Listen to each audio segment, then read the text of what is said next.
What's up, YouTubers? This is your boy Big Metroid Fan 9 coming to you with another video game review. And in this review, I'm going to talk about the game Contra, which was released in the arcade by Konami, which has a port on the NES, of course. You know what I'm saying? Most people who played Contra back in the day pretty much know about both versions and everything.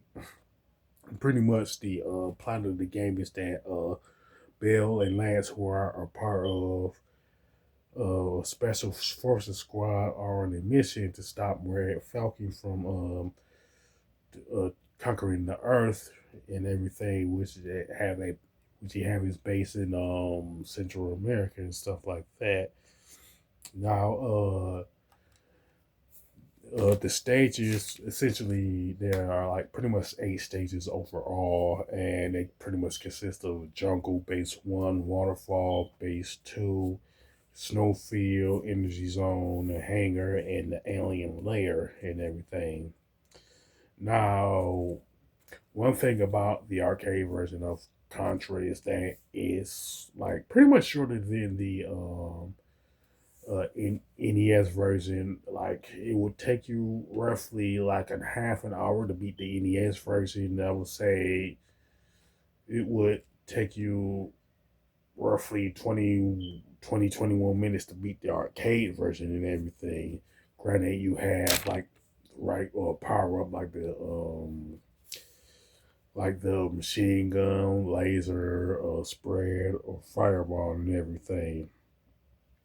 Now, you do get extra lives in this game. The first time you get it, you pretty much score 30,000 points and everything. But after that, you get an extra life for every 70,000 points that you get and everything.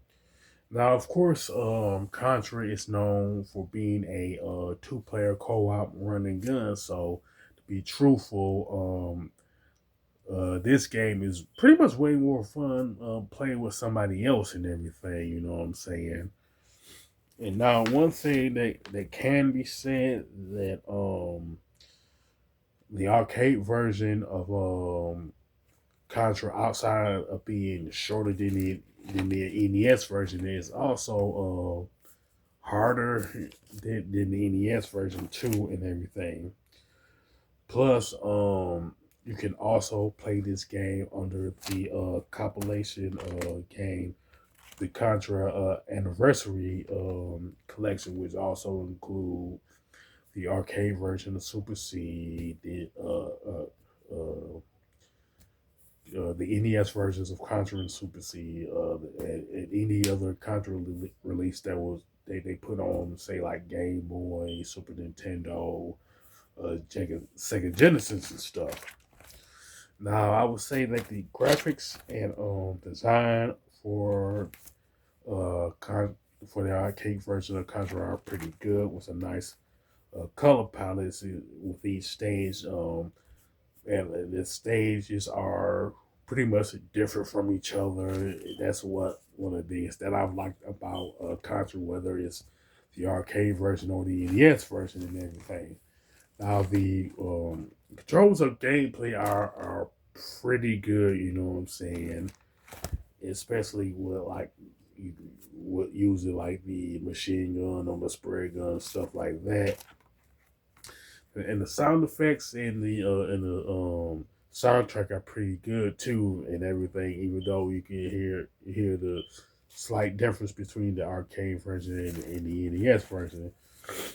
Now, I would say my only gripes, which I mentioned earlier, would be the how short the game is and the difficulty, but they're not necessarily deal breakers and everything. But I will say that Contra is a pretty much a classic arcade game that ended up being ported to the NES, which is also a classic. You know what I'm saying? I would recommend this game to anybody who is interested in playing the retro type of games like Contra and all that and everything. As far as the score, I definitely give it a 9 out of 10. You know what I'm saying? Despite being short and a little hard, you know what I'm saying. With that being said, You can sound off in the comment section about Contra, what you liked about it, what you didn't like about it. You can even talk about the NES version if you want.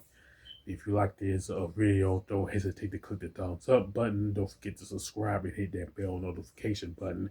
This is your boy Big Metro Fan 9 signing off.